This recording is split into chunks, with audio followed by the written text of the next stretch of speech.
29장과 30장까지 함께 살펴보고자 합니다.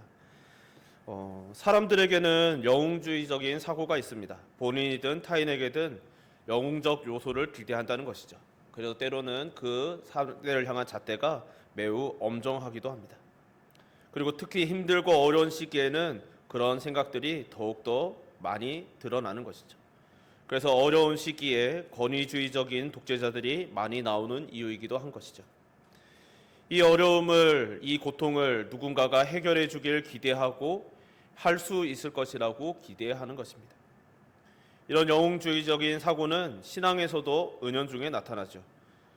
사실 엄밀히 말해서는 우리 기독교에서는 영웅이라는 것이 존재할 수 없습니다. 그러나 은연중에 많은 신앙의 사람들을 영웅시하는 경향이 많이 드러나는 것이 현실이죠. 특히 한국교회는 그런 성향이 좀 더 강한 것 같습니다. 그래서 성경에 있는 특정 인물들을 강조하고 그들을 추앙하기도 하고, 때로는 그것이 우리 현실 속에서 나타나서 특정 인물에게 많은 권한과 책임을 부여하고 때로는 과도하게 의지하기도 하는 것이죠. 그로 인해 많은 사건 사고들이 일어나는 것도 오늘날 우리가 보고 있습니다. 성경을 볼 때에도 오늘 본문의 다윗을 포함하여 여러 성경 인물들을 영웅시하며 나와는 다른 사람으로 인식하기도 하고, 그래서 타인에게 그런 모습을 투영시키기도 하는 것이죠. 그러나 필립 라이큰의 그에 서서 그들도 우리처럼 괴로워했다라는 책에서 짚어내듯이 우리가 흔히 영웅처럼 생각하던 다윗, 엘리야, 이사야, 예레미야, 베드로, 바울과 같은 성경 인물들 역시 우리처럼 고통과 괴로움을 겪었던 우리와 같은 평범한 성도들이었다는 것을 우리는 기억해야 하는 것이죠. 심지어 우리가 성경에서 유일하게 영웅이라고 부를 수 있을 만한 분인 유일한 메시아 구세주이신 예수 그리스도께서도 고난의 순간에는 눈물을 흘리며 괴로워하셨음을 성경은 분명하게 증언하고 있는 것이죠.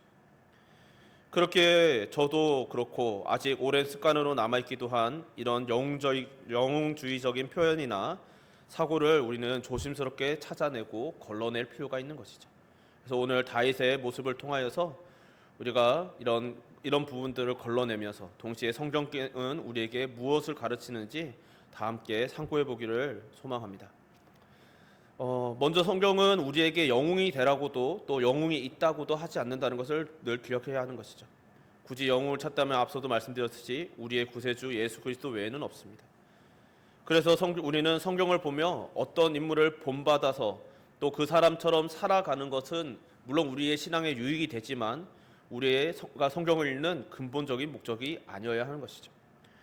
우리가 이 성경을 보며 나의 삶에 어떻게 적용시킬 것인가, 이 사람을 어떻게 본받을 것인가, 어떻게 하면 이 사람처럼 살 것인가, 오늘 본문처럼 볼 때 다윗처럼 살아갈 것인가 라는 것이 우리의 주된 목적이 아니라 우리 성경을 보는 주된 목적은 하나님께서 어떻게 응답하시고 어떤 방식으로 사역하시며 하나님께서 사람의 어떤 반응에 어떻게 대응해 주시고 어떻게 사람들을 이끌어 주셨는지, 우리를 이끄셨는지 그것을 우리는 중점적으로 보아야 하는 것입니다. 바로 이 자리에 저와 여러분 우리 모두가 성경을 통해 사람을 따라가는 자들이 아니라 삼위일체 하나님을 따라가시는 그런 성도님들 되시기를 주님의 이름으로 축원합니다. 지난주에 우리는 다윗이 사울을 죽일 절호의 기회 앞에서 어떻게 하나님 앞에서 분별하는 삶을 살았는지 살펴보았습니다. 다윗은 사울을 죽일 만한, 그리고 죽여도 될 만한 사람이었죠. 그러나 그는 하나님이라는 기준 앞에 사울을 2번이나 살려주었습니다. 놀라운 분별력과 믿음의 기준을 가진 다윗의 모습은 우리가 영웅이나 부를 만한 모범적인 모습이었죠. 그러나 오늘 본문 1절에서 다윗은 두려움과 낙심에 빠져 있었음이 또한 드러납니다. 다윗은 이전에 바로 하나님 앞에 하나님의 뜻을 분별하고 하나님의 마음을 헤아려 그런 분명한 믿음의 기준 앞에서 행하였습니다. 그런데 오늘 본문 1절에 다윗이 그 마음에 생각하기를 내가 후일에는 사울의 손에 붙잡히리니 블레셋 사람들의 땅으로 피하여 들어가는 것이 좋으리로다. 사울이 이스라엘 온 영토 내에서 다시 나를 찾다가 단념하리니 내가 그의 손에서 벗어나리라 라고 속으로 생각합니다. 이전 말씀에서도 다윗이 드러냈듯이 이대로는 약속의 땅엔 이 이스라엘 지경 내에 머물다가는 결국 사울에게 죽고 말 것이라는 낙심과 좌절과 공포가 다윗에게 있었던 것이죠. 그래서 그런 중에 내가 살려면 블레셋 사람들의 땅으로 피해야 한다라는 결론을 내리는 것이죠. 사실 이것은 매우 어리석은 선택이죠. 다윗은 이전에도 블레셋 왕 아기스를 찾아갔다가 미친 척했던 순간들이 있었습니다. 그리고 뒤에 살펴보게 됐지만 이 블레셋에 가서 다시 재차 넘어가서도 의심을 사고 위기를 겪습니다. 사실 다윗을 향한 이런 블레셋 사람들의 반응은 지극히 당연한 것이죠. 다윗은 블레셋에게 원수와도 같은 자입니다. 골리앗을 쳐서 무찔러서 블레셋을 패배케 한 것으로 등장하였을 뿐만 아니라 그 이후로도 수도 없이 블레셋과 싸움에서 앞장서서 블레셋을 물리쳤고, 또한 블레셋의 포피를 결혼 예물이라고 벗겨갔던 사람입니다. 그러니까 다윗은 상식적으로도 블레셋에게 피난할 이유가 없어야 하는 것이죠. 그러나 그것이 좋다라고 생각하고 넘어가고 있습니다. 그래서 그와 함께 있는 600명과 더불어 가드 왕 아기스에게로 넘어갑니다. 이 아기스 왕이 이전의 아기스 왕과 동일한 인물인지는 우리는 알 수 없지만 어쨌든 이런 선택을 한 것이죠. 사실 그리고 그곳에서 아기스의 호의를 사서 시글락이라는 상을 얻어내어 7절에 의하면 1년 4개월을 머물게 되었습니다. 아마도 이 시글락에서 1년 4개월은 어쩌면 다윗에게는 가장 편안한 시기였을지도 모르겠습니다. 이전과 비교하여 천국같이 느껴질 정도로 편안하였을 것입니다. 더 이상 사울의 추격도 없고 광야의 척박함에 시달리지 않아도 되었습니다. 누가 나를 고소할까 두려워하고 의심하지 않아도 되는 것이었죠. 또한 이 기간 동안 다윗은 주변의 이스라엘 대적들을 치면서 지냈습니다. 또 아기스에게도 신뢰를 얻어갔죠. 모든 것이 형통하고 편안하였습니다. 그러나 이런 다윗의 편안과 거짓은 두려움 위에 쌓아 올린 거짓된 편안이었던 것이죠.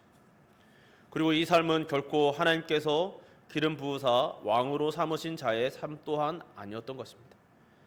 그리고 이때 다윗의 선택의 기준은 하나님이 아니었음이 분명합니다. 사무엘서 기자는 이때 다윗의 두 아내 아히노암과 아비가일을 반복해서 언급합니다. 이전에 25장에서도 언급하고 오늘 본문 27장에서도 다시 언급되며 이후 30장에서도 다시 언급됩니다.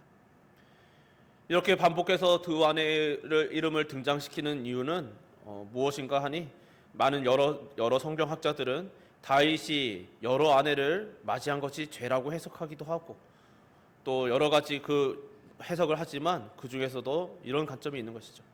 하나님께서 기뻐하시는 행동은 아니셨겠지만 그것이 여러 아내가 있었기 때문은 아니라는 것이죠.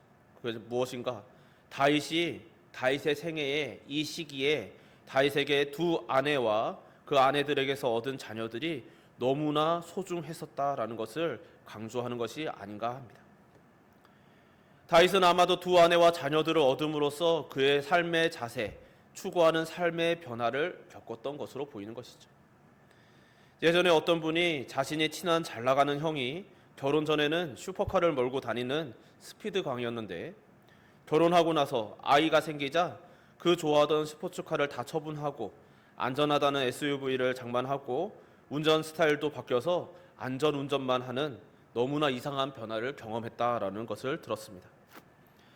실제로도 사람들은 가정을 꾸리고 특히 자녀가 생기면 안정을 더욱더 추구하는 경향이 있죠. 그런 보편적인 사람의 성향을 생각해 볼 때 다윗 역시 자신의 처자식과 함께 안정을 누리고 싶은 욕구가 있었고 그런 욕구의 실현을 위해 아기스에게 의탁하고 시글락을 얻어 안주하고 있었던 것으로 우리는 볼 수 있는 것입니다. 물론 가족들과 안정을 누리고 싶은 마음이 죄라는 것은 전혀 아닙니다. 그것을 위해 거짓과 두려움 위에 거짓된 편안을 쌓아 올린 것이 문제인 것이죠. 조금 극단적으로 말하면 지금 다윗에게 그의 처자식은 우상이 되어가고 있었던 것입니다. 처자식을 위해서라면 거짓도 감수할 수 있고 서스럼 없이 저지를 수 있을 만큼요. 이전에 사울을 두 차례나 살려보낼 때는 분명한 하나님 앞에서의 분명한 기준이 있었습니다. 그래서 하나님께서 선하게 여기지 않으시면 그것이 누가 봐도 합당하고 주변에 있는 자신의 가장 가까운 부하가 권유한다 할지라도 이렇게 해도 괜찮습니다고 말해도 분명히 거절할 수 있었던, 하나님의 뜻을 선택할 수 있었던 다윗의 기준이 변화되었다는 것이죠. 성경은 우리가 평안을 기대하고 또 안정을 추구하는 것, 그리고 또 하나님께서 허락하신 가족들과 누리기를 소망하는 것을 죄라고 말씀하시지는 않습니다. 그러나 그것이 삶의 목적이 되어서는 안 된다고 가르치는 것이죠. 왜냐하면 그것이 삶의 목적이 되면 오늘 본문의 다윗처럼 거짓을 통하여서라도 그것을 지키고 쌓아 올리려고 하기 때문인 것이죠. 우리가 하나님을 만나 거듭난 성도가 되었다면 우리의 삶의 목표와 목적은 하나님의 나라와 하나님의 이름과 뜻이 이루어지는 것이어야만 하는 것이죠. 그리고 참된 평안은 우리가 하나님께 속할 때에만 누릴 수 있는 것이지, 우리가 세상과 동일한 상식과 가치를 추구할 때에 누릴 수 있는 것이 아니라는 것을 깨달아야 하는 것이죠. 간절히 바라기는 이 자리에서와 또 온라인으로 함께 예배드리는 우리 모두가 모두 거짓 평안의 유혹을 물리치고 참된 평안을 누리는 성도님들 되시기를 주님의 이름으로 축원합니다. 오늘 본문 말씀은 그런 것을 바래왔던, 정말 자신이 바래왔던 거짓을 통하여서도 쌓기를 원했던 그 거짓 평안이, 다윗의 그 거짓 평안에 위기가 찾아오는 장면입니다. 28장 1절에 보면 블레셋 사람들이 이스라엘과 싸우려고 군대를 모집합니다. 이때 다윗이 의탁하던 아기스가 같이 참전하라고 명령하죠. 이 명령을 다윗은 거절할 수 없었습니다. 그래서 다윗은 당신의 종이 행할 바를 아시리이다라고 답변하죠. 이 답변은 다윗이 아기스에게 충성 맹세를 하는 것입니다. 다윗이 자신의 가정과 그 평안과 자신의 그 편안을 위하여, 안정을 위하여 쌓아올린 거짓의 대가를 지금 치르고 있는 것이죠. 그 답변은 아기스의 마음은 흡족하게 하였지만 그 결과 다윗은 자신의 동족을 향해 자신이 왕이 되어야 할 그 나라를 향하여 칼을 뽑아 들어야 할 위기에 처합니다. 매우 난감한 상황인 것이죠. 그럼에도 불구하고 다윗은 자신의 가정과 수하들의 안정을 지키기 위해서 아기스를 거스를 수 없었습니다. 그리고 이런 사정 때문에라도 아기스는 다윗을 더욱더 신뢰하였던 것이죠. 다윗의 흡족한 반응에 영원히 내 머리 지키는 자, 즉 너는 나의 종신경호 대장이 될 것이다 라고 약속합니다. 사실 이것은 인간으로서는 참으로 명예로운 자리인 것이죠. 그리고 이런 모습은 고대 근동에서 익숙한 모습이기도 합니다. 왕들은 자신의 나라에, 자기가 통치하는 나라에 영고가 없어서 자신의 자비에 의존하며 살아가야 하는 무리들을 고용하여 자신의 경호를 맡기곤 하였습니다. 실제로 다윗에게도 외국인으로 구성된 근위대가 있었고, 훗날 유대인들은, 그러니까 남북 유다가 모두 멸망한 이후 그 유대인들은 근동 일대에서 경호원으로 매우 인기 있는 민족이 되기도 합니다. 다윗은 이 순간 자신이 누리던 안정과 편안함을 포기할 수가 없었던 것이죠. 정확히는 자신이 희생하더라도 자신의 처자들만큼은 안정과 편안을 누리기를 원했던 것입니다. 그 과정에서 많은 찔림과 괴로움이 있었겠지만요, 그것을 포기할 수가 없었던 것이죠. 그렇게 고통스러운 순간에 하나님의 긍휼과 은혜가 다윗에게 임하였습니다. 29장 3절에 아기스와 함께 나아가던 다윗의 무리를 본 블레셋 방백들이 매우 부정적인 반응을 보입니다. 그들은 다윗과 같이 나갔다가 다윗이 배신할 것을 걱정하여 아기스를 설득하죠. 그리고 결국 아기스는 자신에게 충성 맹세를 한 다윗에게 매우 미안한 마음을 같이 표현하며 돌려보냅니다. 이때 다윗은 아기스를 더욱 미안하게 할 만한 반응을 보여주지만 아마 틀림없이 하나님의 은혜를 느끼며 깊이 감사하였을 것입니다. 우리들 역시 하나님의 선하심을 보며 이 장면에서 하나님에 대해서 더욱 알아가게 되고 하나님의 그 선하신 섭리와 도우심을 보게 되는 것이죠. 이제 찬양하며 다시 안정과 평안한 삶으로 돌아가면 될 것 같던 그때 뜻밖의 일이 벌어집니다. 30장 1절과 2절에 아말렉 사람들이 시글락을 쳐서 불사르고 모든 사람들을 사로잡아 간 것이죠. 다윗이 이 시글락에서 자리를 비운 것은 불과 3일에 불과하였습니다. 그러나 그 3일 동안에 이런 일이 벌어진 것이죠. 그리고 이것은 더욱더 다윗과 그를 따르는 600인의 무리들에게 매우 당황스러운 일이었을 것입니다. 왜냐하면 바로 직전에 하나님의 섭리를 경험하였기 때문인 것이죠. 정말 자신의 동족들과 싸워야 할지도 모르는 그런 난감하고 답답한 상황 속에서 하나님의 섭리로 인하여 기적적으로 벗어났습니다. 이제 절로 찬양이 나올 만한 정말 절묘한 도우심이었고 아마 그에 대한 감사의 마음을 가지고 돌아가고 있었을 것이죠. 그런데 돌아와 보니 그들의 눈앞에 있는 현실은 자신들의 터전이 불타고 자신들의 안정된 편안하였던 그 자리가 사라진 것이죠. 자신들에게 너무나 소중하던 처자들도 모두 사라졌습니다. 왜 끝까지 지켜주지 않으셨을까? 그런 절망과 좌절 속에 다윗과 그의 무리들은 울고 또 울었습니다. 울 기력도 없을 때까지 울었던 것이죠. 왜 찬양이 슬픔의 곡으로 통곡으로 바뀌어야 하는 것인가라는 의문을 낳게 되는 장면이죠. 우리가 다윗의 시점에서 바라본다면 하나님의 섭리를 이해할 수가 없는 것이죠. 때로는 납득할 수 없는 것이죠. 왜 하나님께서는 왜 우리를 끝까지 지켜주지 않으시는가? 이런 난감한 처지에서는 벗어나게 하셨으면서 왜 그 다음 순간에는 보호하지 않으시는가? 라는 원망과 불평이 나올 수 있는 장면인 것이죠. 그렇다면 우리는 여기서 어떤 교훈을 얻어야 할까요? 먼저 우리는 이런 고난과 이런 어려움이 하나님께서 그 다윗을 치신 것이 아니라는 것을 분명히 알아야 하는 것이죠. 우리가 이 세상을 살아가면서 많은 이들이 하나님을 향하여 원망하고 분노하고 또 좌절할 때, 낙심할 때 착각하는 것들이 있습니다. 그것은 무엇입니까? 이 땅에서의 환난, 어려움, 질병, 모든 고통은 하나님께서 우리에게 주신 것이 아니라 우리가 범죄하였기 때문에 우리에게 임한 것이라는 것이죠. 죄의 결과로 우리는 하나님과 단절이 되고 이 땅에서 고생하고 땀을 흘리며 때로는 피눈물을 흘리며 살아갈 수밖에 없는 존재가 되었습니다. 그것은 하나님과 단절되었기에 우리에게 임하는 절망인 것이죠. 그리고 그것으로 그 절망 끝에 우리는 마침내 완전한 절망으로 이어지는 삶을 살게 됩니다. 즉 이 땅에서 우리가 고난을 당하고 어려움을 처하고 정말 여러 가지 환난을 당하는 것은 하나님께서 우리에게 환난을 거듭해서 더하여 주시는 것이 아니라 우리 인간이 하나님 앞에 죄를 지었기 때문에 죄값을 치르고 있다는 것이죠. 그것을 망각하고 그 죄값이 우리에게 나타날 때, 우리에게 드러날 때 우리는 하나님을 원망하는 것입니다. 오늘 본문에서도 바로 그러한 것이죠. 오늘 다윗이 앞서 아기스와 함께 이스라엘을 쳐야만 하는 그런 난감한 상황은 어디에서 원인이 있습니까? 원죄를 떠나서 다윗이 블레셋 땅으로 피신한 것에서 기인하는 것이죠.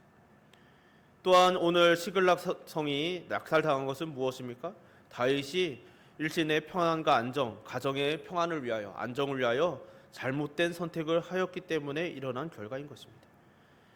다윗의 잘못된 선택으로 인하여 난감한 처지에 놓였을 때 하나님께서 벌써 한 번 구원하여 주셨으니 다윗과 그의 따르는 백성들의 반응은 사실 바른 반응은 이후로도 하나님께서 지켜주실 것임을 신뢰해야 하는 것이죠.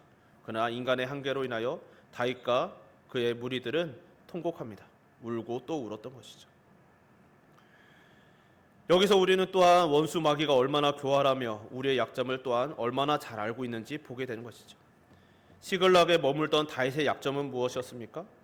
하나님이 아닌 블레셋 왕 아기스에게 좌우되는 평안이었다는 것과 또 그 아기스의 지시를 따라 3일 동안 시글락을 비울 수밖에 없었다는 것입니다. 또한 다윗에게 또 다윗과 그에 따르는 600인의 무리들에게 너무나 소중한 약점은 무엇인가 하니 바로 그들의 처자였던 것이죠. 오늘 본문 말씀에 등장하는 아말렉은 성경에서 이스라엘의 가장 대적인 자로 등장한 자들이죠. 가장 오랜 대적이며 아말렉은 이스라엘이 가장 연약한 순간에 찔러 들어오는 비수와도 같습니다. 바로 사탄의 시험인 것이죠. 그러니까 오늘 본문 말씀에서 아말렉이 시글락을 친 것은 다윗과 그의 무리들의 가장 약한 곳을, 그 약점을 찔러 들어오는 원수 마귀의 비수였던 것입니다. 그렇기에 아기스에게 끌려갈 수밖에 없는 난감하고 비참한 처지에 놓였던 것이고 그로 인해 가족들을 포함한 모든 것을 다 잃을 수밖에 없는 처지에 놓였던 것이죠. 그러니까 다윗이 이런 난처한 전쟁에 끌려가는 것과 그의 처자들이 모두 끌려간 것은 서로 별개의 일인 것 같지만 모두 하나의 사건, 즉 동일한 원수 마귀의 공격의 연장선이었던 것이죠. 그리고 자신들의 거짓된 편안이 무너질 때 그들은 그저 기력이 다하도록 울 수밖에 없었습니다. 그리고 그 슬픔으로 그들의 충성은 분노와 적개심으로 변화되어 다윗과 그의 부하들을 갈라지게 만들었습니다. 분열된 것이죠. 은혜인 것은 이 순간 다윗은 영적으로 각성한다는 것입니다. 그저 표면적인 감사와 찬양 이상으로 못 넘어가던 순간에서 하나님께 즉각 엎드리는 모습을 보여줍니다. 30장 6절과 7절에 백성들이 자녀들 때문에 마음이 슬퍼서 다윗을 돌로 치자 하니 다윗이 크게 다급하였으나 그의 하나님 여호와를 힘입고 용기를 얻었더라. 다윗이 아히멜렉의 아들 제사장 아비아달에게 이르되 원하건대 에봇을 내게로 가져오라. 이 순간 다윗은 영적인 각성을 하고 있는 것이죠. 다급한 순간 주변에 있는 이들이 돌을 들어서 이미 돌이 던져지려는 그 순간에 오히려 하나님 여호와를 힘입고 용기를 얻습니다. 그리고 그 다급한 순간에 에봇을 가져오라고 말하는 것이죠. 그리고 하나님께 여쭙습니다. 쫓아갈까요? 쫓아가면 잡을 수 있을까요? 되찾아올 수 있을까요? 다윗의 영성이 각성하여 하나님과의 관계가 회복되는 순간인 것이죠. 사람으로서는 납득할 수 없는 은혜와 은혜의 섭리가 다윗에게 임하였습니다. 오늘 우리는 이 말씀을 통하여서 새삼 하나님의 은혜는 우리에게 생소한 방식으로 임한다는 사실을 깨닫게 되는 것이죠. 하나님께서 다윗을 정말 사랑하시고 지키고자 하셨다면 우리의 인간적인 관점으로는 사울에게 처음부터 안 쫓기면 됩니다. 사울에게도 인정받고 백성들에게 인정받다가 자연스럽게 이양받으면 되겠습니다. 역사 속에서도 이런 자연스러운 왕권 이양은 사례가 드물긴 하지만 없지는 않았죠. 인간적으로도 있을 수 있는 일인데 하나님께서 그렇게 하시지 않으셨어요. 또한 사울에게 누명을 쓰고 쫓기지라도 않았으면 됐습니다. 그러나 또 쫓기더라도 안전하게 머물 안식처를 주셨으면 됐을 텐데 하나님께서는 그 어느 것도 허락하지 않으셨죠. 처음부터 아기스에게 넘어갈 필요가 없도록 보호해 주셨으면 되지 않았습니까? 아말렉이 못 치도록 지켜주면 되지 않았습니까? 앞서 아기스와의 그 난감한 상황에서 건져주셨으면 아말렉으로부터 또 지켜주셨어야죠. 이것이 바로 우리가 일반적으로 기대하는, 인간이 기대하는 은혜이며 보호이고 섭리인 것이죠. 그러나 오늘 말씀을 통해 우리는 하나님께서는 우리의 생각과 방법을 초월하시는 분이심을 보게 되는 것입니다.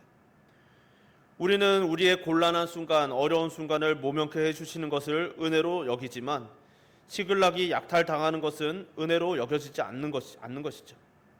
그러나 이를 통해 하나님께서 다윗으로 하여금 거짓된 평안으로부터 건져주시고 시험과 제약의 여정에서 건져주신 것임을 우리는 볼 수 있어야 하는 것입니다. 사람은 누구나 자기 중심적으로 생각하고 판단합니다. 신앙에 있어서도 내가 하나님을 위해 무슨 일을 해드렸는지 그리고 그에 따른 보상에 초점이 맞추어집니다. 그런 관점에서 다윗은 하나님을 위한 선택을 반복해서 해왔습니다. 골리앗을 향하여 담대히 나갔고 하나님을 위하여서 이스라엘 백성들과 함께 전장으로 나갔고 자신에게 부당한 대우를 하는 사울 왕에게도 충성하며 하나님의 뜻을 따르는 선택을 거듭해 왔습니다. 그러나 그것이 오히려 다윗으로 하여금 난감한 상황에 처하게 된 것을 우리는 납득할 수 없는 것이죠. 우리는 그런 것들이 아니라 하나님께서 우리를 위해 행하신 일에 더욱더 초점을 맞추는 것을 우리는 신앙이라고 합니다.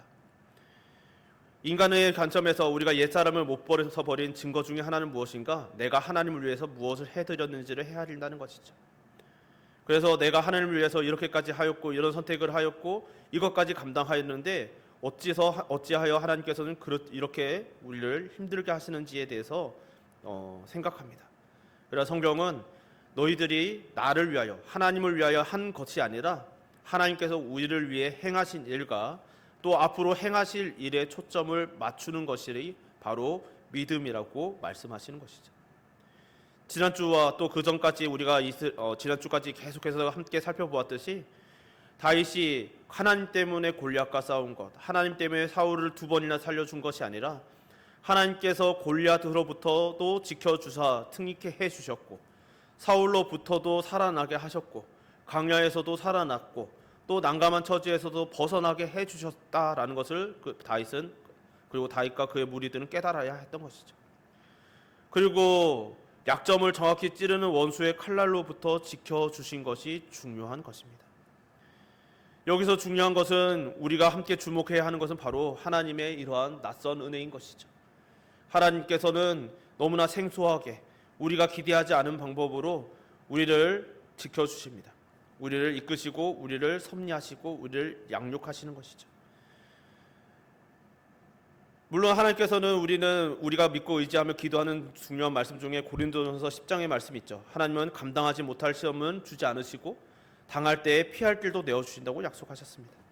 그러나 그 피할 길을 우리가 생각하는 방식으로 주어지지 않는다는 것을 우리는 깨달아야만 하는 것입니다.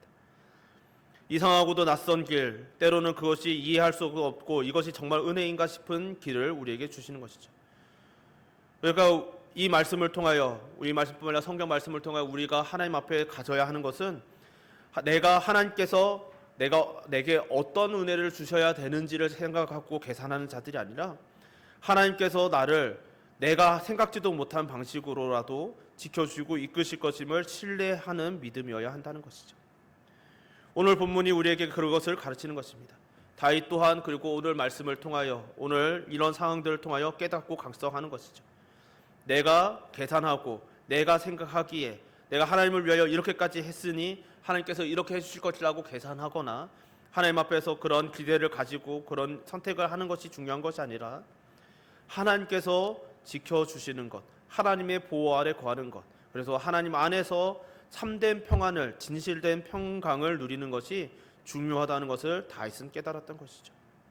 그리고 이후로 다윗이 정말 날마다 하나님께 여쭙고 나아가는, 그리고 여쭙고 전쟁하고 여쭙고 선택하는 삶을 살아갔던 것을 우리는 보게 되는 것입니다.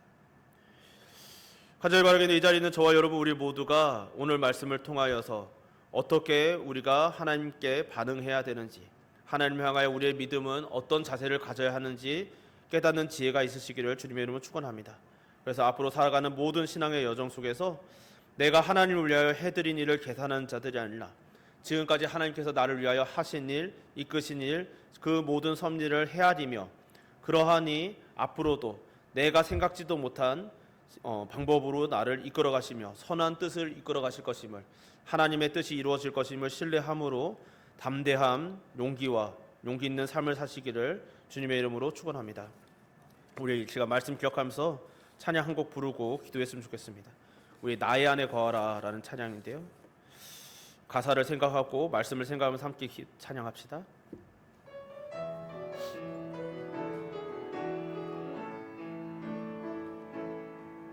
나의 안에 거하라, 나는 내 하나님이니 모든 환난 가운데 너를 지키는 자라.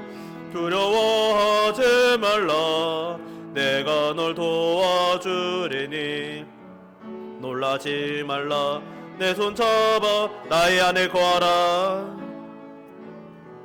나의 안에 거하라, 나는 내 하나님이니 모든 환난 가운데 너를 지키는 자라.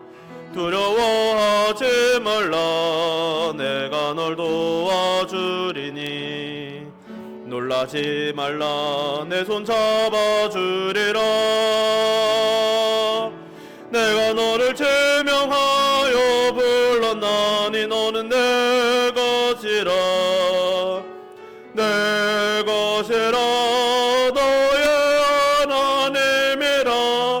내가 너를 보배롭고 존귀하게 여기노라.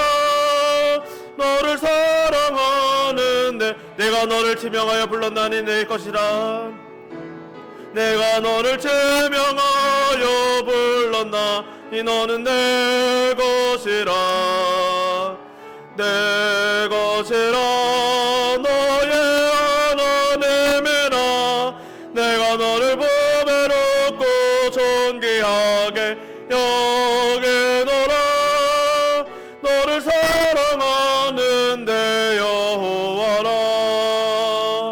함께 말씀 생각하면서 기도합시다.